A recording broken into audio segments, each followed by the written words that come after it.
ರಾಜ್ಯದಲ್ಲಿ ಹೃದಯಾಘಾತ ಪ್ರಕರಣ ಹೆಚ್ಚಾಗ್ತಾ ಇದೆ. 15 ವರ್ಷದ ಒಳಗಿನ ಮಕ್ಕಳಿಗೆ ಕಡ್ಡಾಯವಾಗಿ ಪರೀಕ್ಷೆ ಮಾಡಬೇಕು ಅಂತ ಹೇಳಿ ನಿರ್ಧಾರ ಆಗಿದೆ. ಸಭೆ ಆದ ಮೇಲೆ ಸಚಿವ ದಿನೇಶ್ ಗುಂಡೂರಾವ್ ಅವರ ಹೇಳಿಕೆ ಇದು.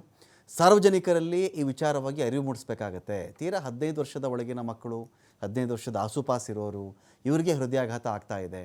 20 ವರ್ಷದ ಒಳಗಡೆ ಇರೋರಿಗೆ ಆಗ್ತಾ ಇದೆ. ಹಾಗಾಗಿ ಕಡ್ಡಾಯವಾಗಿ 15 ಇಯರ್ಸ್ ಒಳಗಡೆ ಇರತಕ್ಕಂಥ ಮಕ್ಕಳಿಗೆ ಇದ್ರ ಬಗ್ಗೆ ಅರಿವು ಮೂಡಿಸಬೇಕು. ಒಂದು ಪರೀಕ್ಷೆ ಕೂಡ ಆಗಬೇಕು. ಹುಟ್ಟಿದಾಗಿನಿಂದಲೇ ಮಕ್ಕಳಿಗೆ ಹೃದಯ ಸಂಬಂಧಿ ಕಾಯಿಲೆ ಇರುತ್ತೆ, ಎಷ್ಟೋ ಜನರಿಗಿರುತ್ತೆ, ಅದು ಗೊತ್ತಿರಲ್ಲ ಅಷ್ಟೇ. ಹೀಗಾಗಿ ಪರೀಕ್ಷೆ ಕಡ್ಡಾಯ. ಹೃದಯಾಘಾತ ಸಂಬಂಧ ಪಠ್ಯದಲ್ಲಿ ಸೇರಿಸಬೇಕು ಅಂಥೇಳಿ ಮನವಿ ಮಾಡ್ಕೊಂಡಿದ್ದೀನಿ. ಮುಂದಿನ ವರ್ಷದ ಪಠ್ಯಪುಸ್ತಕದಲ್ಲಿ ಸೇರಿಸುವ ಸಾಧ್ಯತೆ ಇದೆ.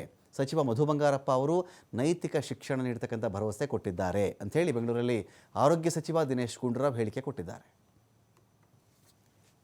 ಮೊದಲಿಂದಲೂ ಹೇಳ್ತಾ ಇದ್ದೀನಿ, ಕೋವಿಡ್ ಲಸಿಕೆಯಿಂದ ಇದುವರೆಗೂ ಎಲ್ಲೂ ಕೂಡ ಇದು ಕಾರಣ ಇದೆ ಅಂತ ವಿಶ್ವಮಟ್ಟದಲ್ಲಿ ಎಲ್ಲೂ ಬಂದಿಲ್ಲ. ಮತ್ತು ಅದು ಆ ವಿಷಯ ಇವರು ಕೂಡ ಪ್ರಸ್ತಾಪ ಮಾಡಿದ್ದಾರೆ, ಅವರ ವರದಿಯಲ್ಲಂತೂ ಹೇಳ್ತಾ ಇದ್ದಾರೆ. ಎನಿವೆ ಅವ್ರು ಬರಲಿ, ಬಂದ ನಂತರ ಚರ್ಚೆ ಮಾಡಿ ನಿಮಗೆಲ್ಲ ವಿಷಯ.